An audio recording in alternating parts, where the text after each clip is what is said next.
Welcome to the channel. Today, we are going to show you how to add a bio on the Asana app on your phone if you want to personalize your profile and make it easier for your team to know more about you.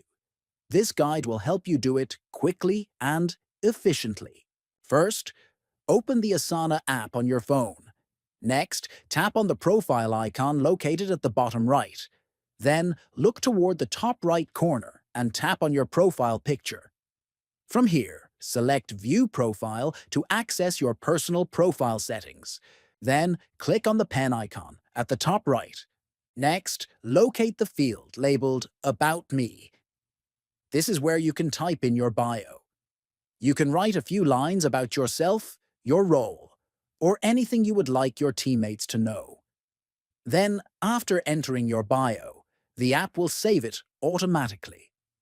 To make sure your bio has been updated, refresh the app or navigate away and come back to your profile page.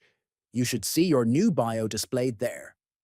If you found this video helpful, don't forget to subscribe to the channel, give this video a thumbs up, and share it with others. Thanks for watching.